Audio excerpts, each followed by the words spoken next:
माझी पहिली रिॲक्शन अशी होती की सहकाराबद्दल मी काय बोलणार, म्हणजे सहकाराबद्दल फार काही बोलण्यासारखं असतं हे कळण्यासाठी निरगुडकर सर किंवा पटवर्धन काकांसारखीच माणसं समक्ष हवी. पण तरी देखील ज्यावेळेला पुस्तक हातात मिळालं, खरं तर प्रकाशनापूर्वी ते वाचणं हा प्रमाद आहे, परंतु निवेदक म्हटल्यानंतर काही गोष्टी अलाउड असतात.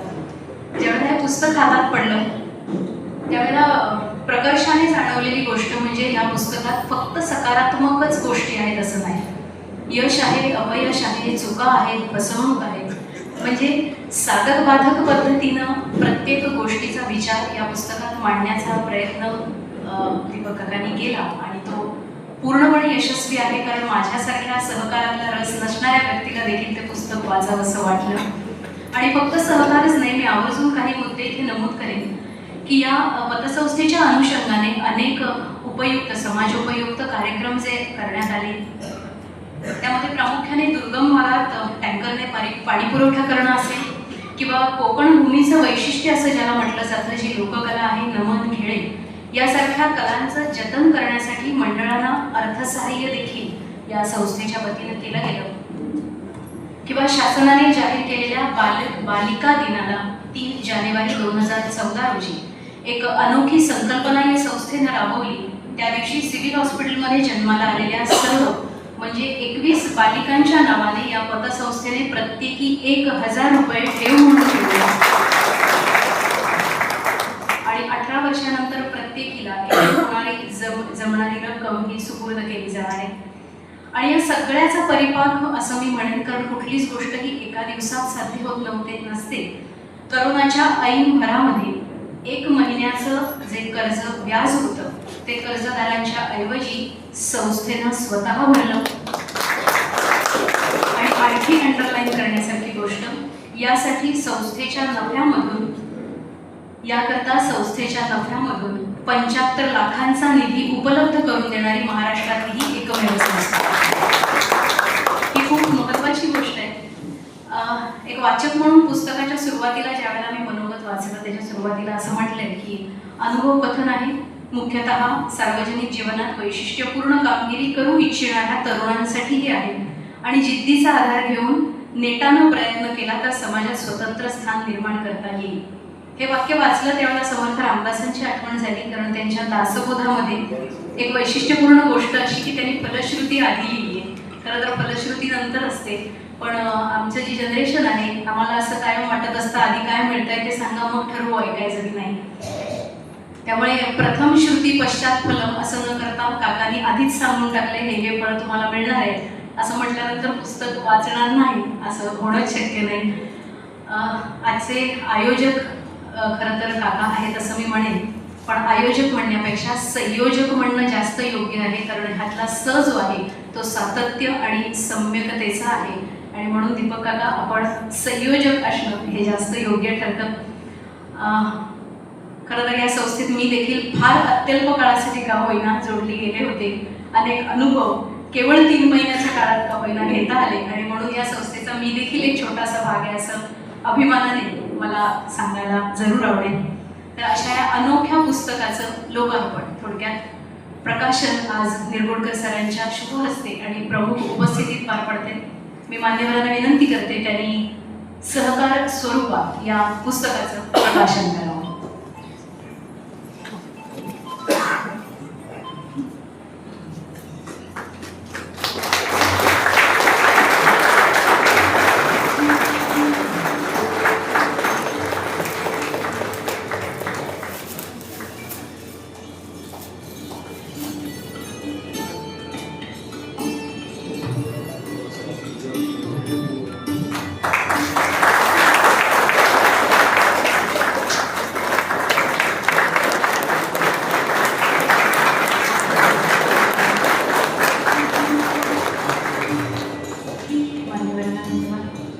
यानंतर आपण मनोगतांकडे वळणार, यासाठी मी अंकिताला मंचावरती बोलवते.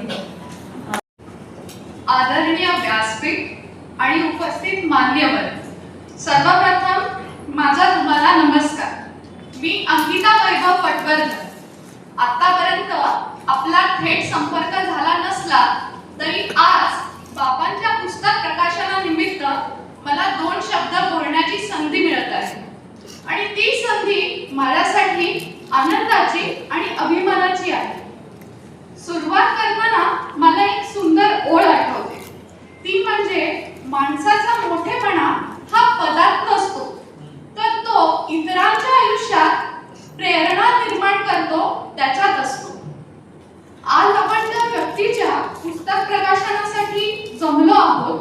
त्यांच्या व्यक्तिमत्वाबद्दल बोलताना आपल्याला ही ओळ तंतोतंत लागू होते असं दिसतं. जसे बाहेरच्या जगात ते एक यशस्वी व्यक्तिमत्व म्हणून ओळखले जातात, तसंच घरात देखील ते प्रेमळ आणि समजूतदार सासरे आहेत. खरं तर सासरे हा शब्द मी फक्त तुमच्या समोर औपचारिकतेने वापरत आहे, कारण त्यांच्या वागण्यातून आणि त्यांच्या प्रेमातून मला ते नेहमीच वडिलांसारखे वाटले आहे. त्यांच्या कुटुंबावर खूप प्रेम आहे आणि खास करून माझ्यावर तितकंच किंवा त्याच्यापेक्षा जास्त प्रेम आहे आणि त्यामुळे मी स्वतःला खूप भाग्यवान समजते. जरी मी त्यांच्या आयुष्यातील आधीचा संपूर्ण प्रवास पाहिलेला नसला तरी गेल्या 2 वर्षात मी त्यांचं काम, त्यांची मेहनत ही जवळून पाहत आली आहे. आणि त्या मेहनतीकडे पाहताना अनेकदा मला मनात विचार येतो की आमच्या पटवर्धन कुटुंबाचा खरा हिरो म्हणजे बाबा आहे. घरात कधी कधी आम्ही सगळे बोलत असतो तेव्हा मला असंही वाटतं की बाबा फक्त आपल्या कुटुंबाचे नाही, तर ते ज्या ज्या लोकांना भेटतात त्यांच्या आयुष्यातही थोडी प्रेरणा देऊन जातात. थोडक्यात सांगायचं झालं तर काय, he is not just a father but an inspiration to many. त्यांचे थोडे जरी गुण, थोडी जरी कौशल्य मला आत्मसात करता आली तर ती माझ्यासाठी खूप मोठी गोष्ट आहे, कारण त्यांच्यासारखं बनणं खूप कठीण आहे. त्यांचा प्रामाणिकपणा, त्यांची मेहनत आणि समाजाबद्दल असलेली त्यांची ओढ याचा अनुभव इथे उपस्थित असलेल्या आपल्यापैकी अनेकांनी अनुभवलाच आहे. आणि त्या सगळ्याबद्दल बोलायचं झालं म्हणजे तर हे सुंदर रूप म्हणजे आज त्यांचं पुस्तक प्रकाशित होणार, सहकार स्वरूपा.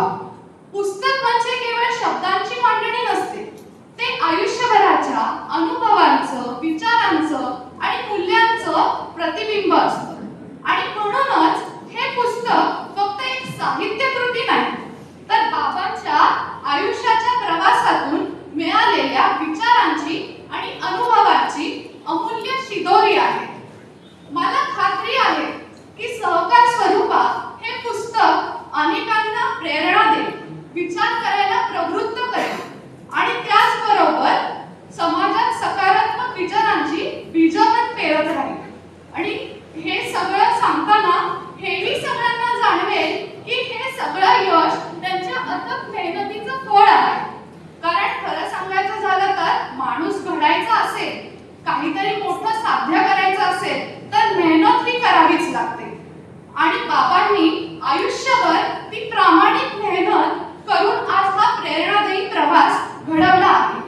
शेवटी मी एवढंच म्हणेन, पुस्तक लिहिली जातात शाईने, पण त्यामागची प्रेरणा लिहिली जाते आयुष्यात. बाबा, आम्हाला तुमचा खूप अभिमान आहे. तुम्ही अशीच सगळ्यांना प्रेरणा देत राहा. आम्हाला तुमच्याकडनं भरपूर काही शिकायचं आहे. You are the best, all the very best. अशा या simple living but better thinking असलेल्या माझ्या बाबांना माझा मनापासून नमस्कार. आणि हो, आज इथे उपस्थित असलेल्या प्रत्येक व्यक्तीच्या प्रेमळ उपस्थितीमुळे आज हा सोहळा आणखी खास झाला आहे. त्यासाठी आपल्या सर्वांचेही मनापासून आभार. धन्यवाद. मंचावरील सर्व मान्यवर आणि श्रोत्यांमधील बांधव, खरं तर आता गौरींनी बऱ्याच गोष्टी सांगितलेल्या आहेत आणि याच्या आधीही दीपकजींचं वर्णन झालेलंच आहे. आणि अंकिता जसं म्हणाली तर तसं तुझाच एकदा फोन आला होता, मी त्यांच्या समोर बसलो होतो आणि दीपकजी एकदम प्रेमाने बोलायला लागले आणि कॉल संपल्यानंतर ते म्हणाले की अंकिताचा फोन होता. म्हणजे तुम्ही एवढ्या प्रेमळपणाने कोणाशी बोलताय तेव्हाच मी ओळखलं. म्हणलं तुम्ही इतक्या प्रेमळपणाने कोणाशी बोलणं जरा अवघडच आहे. खरं त्यांनी एक शिक्षा दिली आहे मला.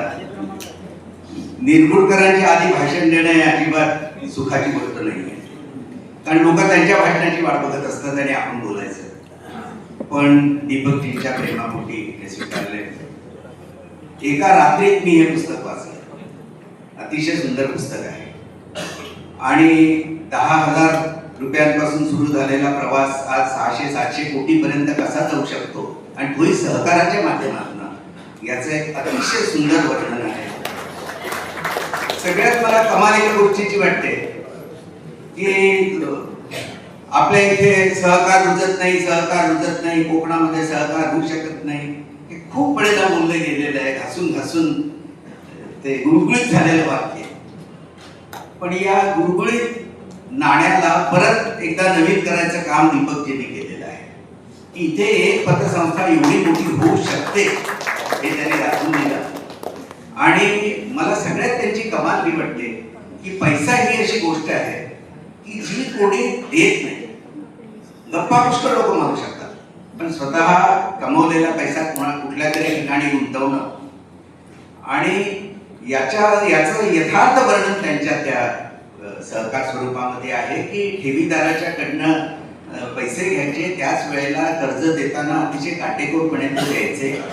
आणि एक त्या पुस्तकातली सगळ्याची मला आवडलेली गोष्ट आहे की मला खूप म्हणजे कुठेतरी हृदयाला भेटली माझ्या, की सोनं गहाण ठेवायला जी व्यक्ती येते तर त्याचं चेंबर त्यांनी वेगळं ठेवलं.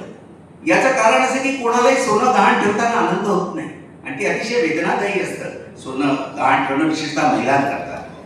तर त्या महिलेला सहज वाटावं, 4 लोक आपल्याकडे बघत नाही आहेत ना याची काळजी घ्यायची. याला एक जो ह्युमन टच आहे, बिझनेस चुकीचा शब्द होईल कदाचित सहकार्य म्हणून, पण शेवटी हा एक प्रकारचा व्यवसाय आहे. तर यातलं जे एक माणूसपण आहे ते मला इथे खूप आवडलं. आणि असा जो मनुष्य विचार करू शकतो तो रिअली हॅट्स ऑफ. आणि त्यातली एक मला खूप महत्वाची गोष्ट वाटते, काहीतरी ते त्यांना दिव्यदृष्टी पण आहे. त्यांच्या एका बँकेमध्ये काहीतरी लॉकर फोडला होता आणि ज्या वेळेला तो लॉकर फोडला जात होता किंवा प्रयत्न होता, लॉकर नाही फुटला, प्रयत्न झाला, त्या वेळेला दीपकजींना स्वप्न पडलं. म्हणजे त्यांना स्वप्न पण पडतात तर सावध राहा त्यांच्यापासून, त्यांना स्वप्न पण पडतात. आणि त्याच वेळेला तो लॉकर फोडायचा प्रयत्न होत होता पण लॉकर फुटला नाही. तर अशा वेगवेगळ्या पद्धतीने ठेवीदाराच्या पैशाची, ठेवीदाराच्या दागिन्यांची काळजी, जे कर्ज केलं आहे ते वसूल करण्यासाठी वाईटपणा घेण्याची तयारी, आणि ऍट द सेम टाइम जो मनुष्य सोनं गहाण ठेवायला येतो त्याच्या भावनांची काळजी. आणि असं सगळं करत असताना जवळजवळ 110 कर्मचारी इथे काम करतात. आपल्या इथे श्रोत्यांमध्येच उद्योगपती श्री दीपक गद्रे बसले. तर आकाशवाणीवर मुलाखतीसाठी आलेले असताना मी त्यांना एक प्रश्न विचारला. म्हटलं तुम्हाला बिझनेसचं टेन्शन कधी येत नाही का? ते म्हणे नाही, त्याचं नाही मला टेन्शन आहे, पण माझ्यावर एवढी कुटुंब अवलंबून आहेत त्याचं टेन्शन मात्र जरुरी आहे. ही जी भावना आहे तर ही भावना मला दीपकजींच्या चरित्रात दिसली. आणि ज्या वेळेला आपल्यावर कोणी अवलंबून असतं त्यामुळे बोट धरणारा मोठ्या विश्वासाने बोट धरत असतो. ज्याचं बोट धरलं जातं त्याला फार विचार करावा लागतो. असा विचार करणारा एक व्यक्ती आज आपल्यामध्ये बसलेला आहे. मी आपला जास्त वेळ घेत नाही. निरगुडकर सरांना तुम्ही ऐकणार आहात. आणि दुपारी फोन आला होता तर दीपकजी तर मला विचारत होते की मी बोलू का? माझ्या मनात विचार आला की बारशाला आईच नाही असं कसं होईल, तर मी तर बोललंच पाहिजे. त्यांना ऐकायला उत्सुक आहे. आपण मला इथे बोलवलं, खूप मोठा माझा सन्मान केलेला आहे. मी आपला खूप खूप आभारी आहे. धन्यवाद. खरं तर आज दीपक पटवर्धन यांच्या जीवनावरील पुस्तक आणि त्या पुस्तक सोहळ्यानिमित्त त्याचं प्रकाशन सोहळ्याला निमित्त उपस्थित निरगुडकर सर इथं आल्यानंतरच पाहण्यात आलं की जो व्यक्ती या देशामध्ये, जगामध्ये, त्याचबरोबर टी व्हीवरती एवढा चमकलेला व्यक्ती इथं आल्यानंतर एवढ्या साध्यापणानं ते ते बसले आणि त्यांचं सगळं वर्तन पाहिल्यानंतर आम्हाला आमची स्वतःची थोडंसं जीवनामध्ये कसं माणसावर जगावं अशा प्रकारचे आकलन झाले. त्यांचे उदयजी निरगुडकर सर, व्यासपीठावरती उपस्थित सर्व मान्यवर, सन्माननीय दीपकजी पटवर्धन साहेब यांच्यावरती प्रेम करणारे आणि नगर वाचनालयामध्ये जे खूप चांगल्या प्रकारे प्रेम करतात ते आमच्या समोर उपस्थित असणारे आमच्या या रत्नागिरी जिल्ह्यातील, आमच्या या रत्नागिरीतील सर्व बंधुभगिनी, सर्व ज्येष्ठ मार्गदर्शक मंडळी, खऱ्या अर्थानं आजचा हा दिवस आणि पटवर्धन साहेबांच्या वरती हे आलेलं पुस्तक आणि ते थोडंसं वाचायला मिळाल्यानंतर आम्ही पाहिलं कशा पद्धतीनं या सगळ्या गोष्टी घडू शकतात हे आम्हाला पाहायला मिळालं. आजचे जे आपले या पुस्तकाचे प्रकाशक आहेत सन्माननीय डॉक्टर उदय निरगुडकर सर, मी मगाशीच म्हणाल्याप्रमाणे की व्यक्ती जेवढी मोठी असते तेवढी नम्र असते हे ते गाडीतून उतरल्याबरोबर आम्हाला पाहायला मिळालं. सर खरोबर म्हणजे आम्हाला तुम्हाला जवळून पाहता आलं नव्हतं, परंतु आज पाहिल्यानंतर आम्ही थोडेसे राजकारणात आहोत.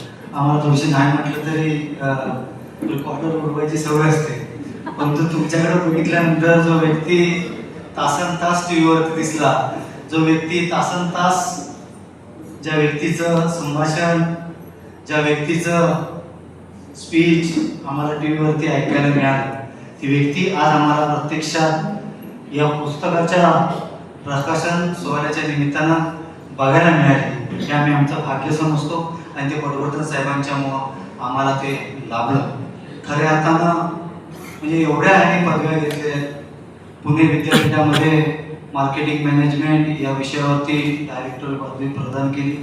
त्यांचं मी एक स्पीच ऐकलं होतं की मी मराठी शाळेमध्ये शिकलेलो आहे, हे जेव्हा त्यांनी एका मुलाखतीमध्ये सांगितलं आणि हे बघितलं म्हणजे त्यांनी आवर्जून मी महाराष्ट्रात जन्मलो आहे आणि मी मराठी शाळेमध्ये शिकलो आहे हे सांगण्याचा उद्देश तर एवढाच होता असेल तुमचा की ज्या पद्धतीने हे मराठीपण कमी झाले ते कुठंतरी टिकावं, हा जे त्यांचा प्रामाणिकपणे उद्देश असायला हवा.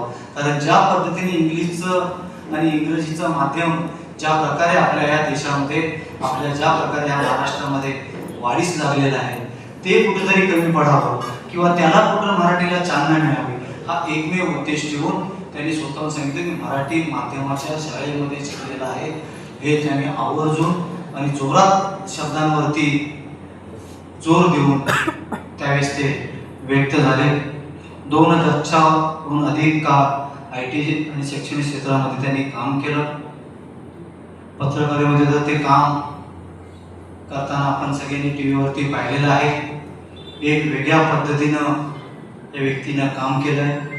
पटवर्धन साहेबांचं तसंच आहे.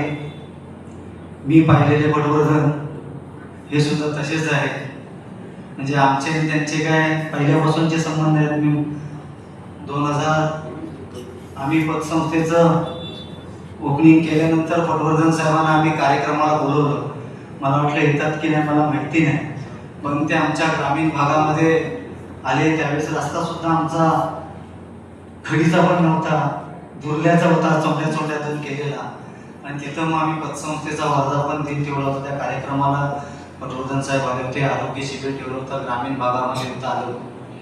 आणि मग पतसंस्थेचा सहकार आम्हाला काय माहिती नव्हता, परंतु ज्या पद्धतीने आमच्या या रत्नागिरी जिल्ह्यामध्ये सहकार वाढवण्याचं काम सन्माननीय ॲडव्होकेट दीपक पटवर्धन यांनी केलं हे मी बाकीच्या पतसंस्थांचं सांगण्यापेक्षा मी सर माझ्या पतसंस्थेचं सांगेन. आम्हाला सहकारातलं काहीच माहिती नव्हतं. आज ही पटवर्धन साहेब हे जिल्हा बँकेचे संचालक आहेत, वकिली म्हणून करतातच, कार्याध्यक्ष आहेत पतसंस्था फेडरेशनचे, राजकारणात आहेतच. इलेक्शन आले की काहीतरी मग पक्षाचे संयोजक, मग पक्षाचे जिल्हाध्यक्ष, आणि मग काय काय असे होतात. मी काय सांग त्यांच्या पक्षात नाही, मी त्यांच्या बरोबर विरोधी पक्षात आहे. परंतु एक वेगळेपण एवढं असताना सुद्धा आमचा पतसंस्थेतला छोटातला छोटा कार्यकर्ता पटवर्धन साहेबांना फोन करतो, साहेब वसुलीसाठी प्रॉब्लेम झालाय. मी वसुलीसाठी गेलो होतो, एका कर्जदार मला उलट बोलला आणि पोलीस स्टेशनला तक्रार दिली. साहेब आता अर्ज कसा देऊ? मग ह्या एवढ्या ह्याच्यात पण ते त्या कर्मचाऱ्याला व्हॉट्सअपवरती लिहून टाकतात की असं असं पत्र तू ह्या कर्माखाली पोलीस स्टेशनच्या PI ला दे आणि त्यांना सांग की मी असं असं काम करतो. जर ते काय बोलले तर मला पुन्हा फोन कर, मग दुसरं पत्र कसं लिहायचं मी तुला सांगेन. ह्या गडबडीत सुद्धा ते सहकार टिकवण्याचं काम करतात. आणि आनंदाची गोष्ट म्हणजे एवढीच की ते फोन उचलतात, नाही उचलले तरी ते व्हॉट्सअपवरती तुझं काम काय म्हणून सांगतात, मला हे मी तुला लिहून पाठवतो. हे अनुभव आम्ही त्यांच्याकडून घेतलेले आहेत. आणि मग निरगुरकर सरांच्या बाबतीत सुद्धा आज कार्यक्रमाला यायचं म्हणून त्यांच्या मग यूट्यूबवरच्या थोड्याशा ह्या पाहिल्या. निरगुरकर सर कशा पद्धतीनं त्यांनी त्यांची एकंदरीत जन्मापासूनची कार्यपद्धती, सामाजिक बांधिलकी, एकदा माणूस टीव्हीवरती दिसायला लागला की मग ती जी रग येते त्या व्यक्तीच्या, म्हणजे ते नाटककार सुद्धा होते, बऱ्याचशा नाटकात त्यांनी काम सुद्धा केलं. परंतु मग एकदा का नाटककार झाला, लोकलला जरी नाटकात काम करायला लागला तरी मग आपला कलाकार कसा वागतो तुम्हाला सगळ्यांना माहिती आहे. आपण सगळं बघितलेलं. थोडंसं युट्यूबला चेहरा दिसला किंवा टीव्हीवरती थोडासा एखादा चेहरा दिसला की माणसाचं बोलणं चालणं थोडंसं नाही म्हटलं तरी बदलतं.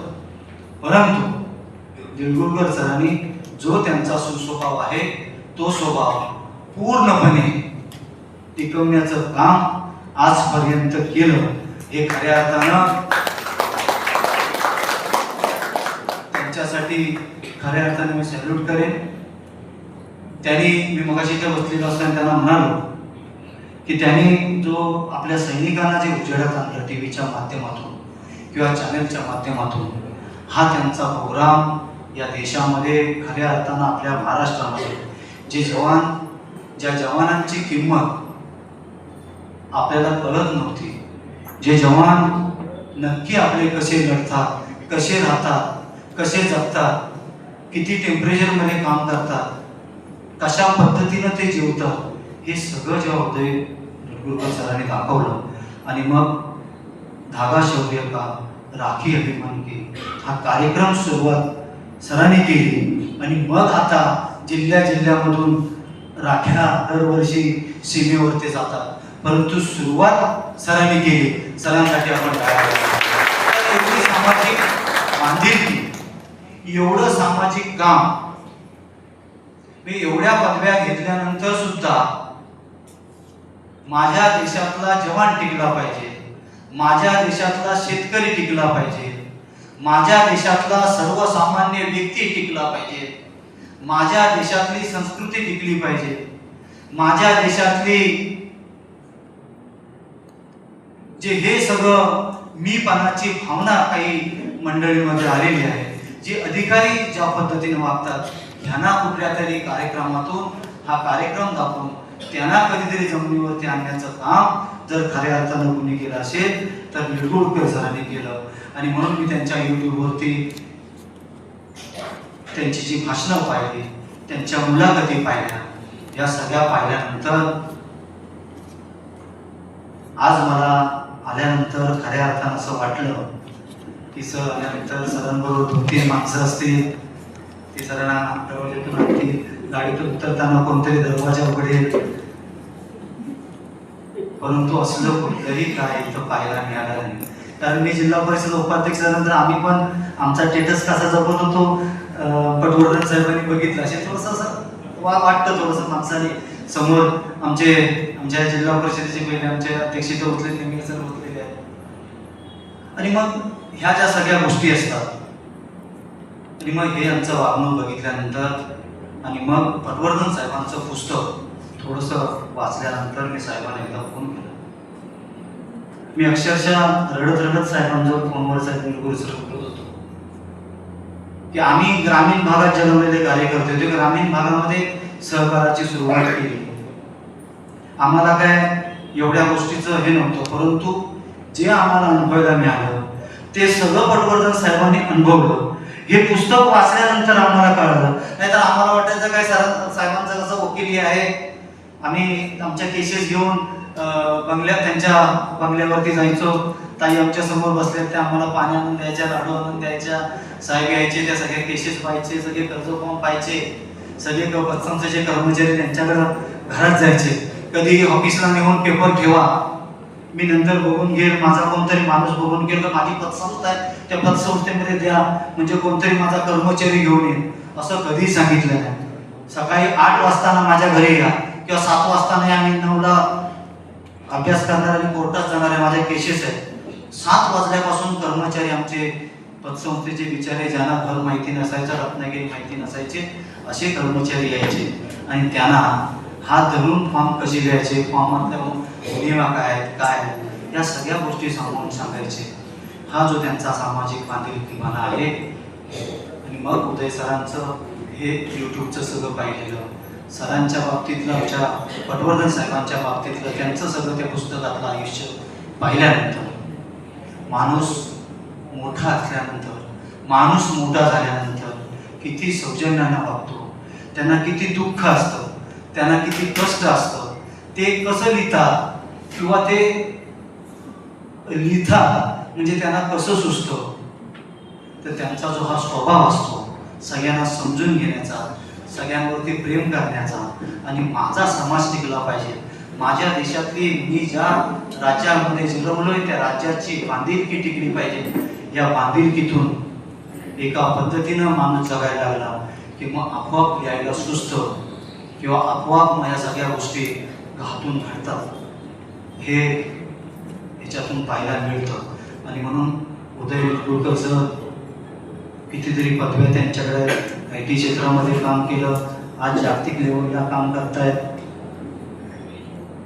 आज देशाचं या सगळ्या गोष्टी सुधारवण्यासाठी माझ्या देशातला विद्यार्थी, माझ्या देशातले जे काही गोष्टी आहेत त्या चांगल्या लाईनवरती याव्यात म्हणून ज्या पद्धतीनं काम करतात, सर तुमच्या कामाला मनापासून सॅल्यूट करतो.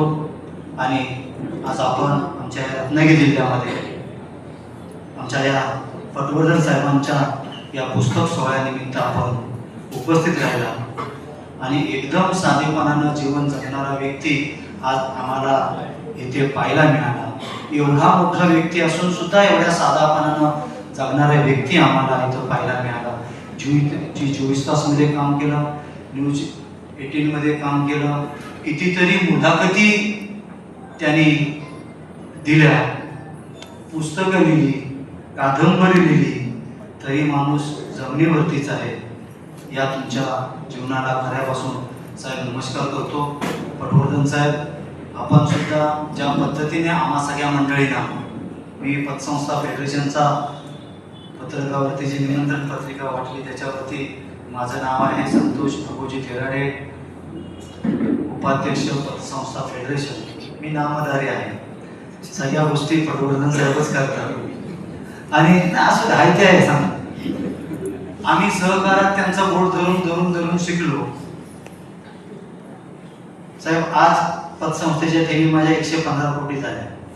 मार्च एंडिंगला 84 कोटी होत्या. 31 मार्च 2025ला 84 कोटी होत्या. आज 115 कोटी झाल्या. 100 कोटीचा कार्यक्रम केला. त्या दिवशी मी बोलत होतो साहेबांना नेमका त्या दिवशी ताप भरलेला होता, परंतु तरी सुद्धा त्यांनी आम्हाला शुभेच्छा फार लिहिल्या, त्या पाठवल्या. म्हणजे माणूस आजारी असताना सुद्धा शुभेच्छा देतो. माणूस आजारी असताना सुद्धा. मी साहेब आता जिल्हा परिषदेचं इलेक्शन लढवतो, निवडकर सर. आता ते वेगळ्या पक्षात आहेत, मी फार विरोधी पक्षात आहे. परंतु आशीर्वाद एखाद्या सहकार्याला कसा द्यावा, त्याच्यावरती प्रेम कसं करावं, हे पटवर्धन साहेबांकडनं शिकण्यासारखं आहे. एवढ्या ह्याच्यामध्ये सुद्धा मला त्यांनी फोन केला, जर तुला काय अडचण असेल तर मला फोन कर, मी तुझ्यासाठी सदैव आहे. मला कोणाला फोन करायचे असतील तर सांग, पण आता कसं साहेबांना त्रास द्यायचा नव्हता. साहेब BJPचे जिल्हाध्यक्ष होऊन गेले होते. पुन्हा आता संयोजकतेसमोर बसलेले आमचे BJPचे पदाधिकारी आहेत, ते म्हणतील काहीतरी आमचं वेगळंच काहीतरी. परंतु प्रेम कसं करावं आपल्या सहकार्यावरती आणि मग आपला सहकारी कशा पद्धतीने पुढे गेला पाहिजे हे प्रेम आम्ही पटवर्धन साहेबांकडून पाहिलं. आणि मग पटवर्धन साहेबांचं पुस्तक थोडंसं वाचायला पाहिल्यानंतर त्यातले जे दिवस होते आणि पतसंस्थाची सहकारातली सुरुवात केल्यानंतर जी सुरुवात प्रत्येक पतसंस्थेची असते, आम्हाला वाटलं फक्त आमचीच असते, परंतु काही आमच्या सगळ्या मी साहेब पुस्तके घेऊन मी आमच्या पतसंस्थेतल्या संमिश्र तालुक्यातल्या सगळ्या मॅनेजरना दिली, अध्यक्षांना दिलं मुद्दाम. बोलले वाचा, हे तुमचंच नाही आहे दुःख, हे प्रत्येक माणसाचं आहे. पटवर्धन साहेब आज स्टँडर्डनी आपल्याकडे येतात, एखाद्या प्रोग्रामला येतात, चांगलं लेक्चर देतात, चांगले निघून जातात. आपल्याला वाटतं जिल्हा बँकेचे आपल्या जिल्हा बँकेचे संचालक आहेत, ते कार्याध्यक्ष आहेत, त्यांचा मोठा सन्मान होतो. पण कष्ट केल्यानंतर सन्मान होतो हे त्यांचं पुस्तक वाचल्यानंतर आम्हाला कळालं. एवढं मोठं काम पटवर्धन साहेबांनी आपल्या या समाजासाठी करून ठेवलेलं आहे. या दोघाही व्यक्तींना मी माझ्याकडून मनापासून शुभेच्छा व्यक्त करतो. आणि छोट्याशा ह्या कार्यक्रमाला निगुडकर जर आपण इथे आलात आणि आम्हाला आपलं दर्शन घेण्याची, आज एवढ्या मोठ्या माणसाला पाहण्याची, दर्शन घेण्याची, आपल्या पायाला हात लावण्याची आम्हाला संधी आपल्या या कार्यक्रमाला मिळाली, त्याबद्दल सर्व संयोजकांना मनापासून शुभेच्छा व्यक्त करतो. मी थांबतो. जय हिंद, जय महाराष्ट्र.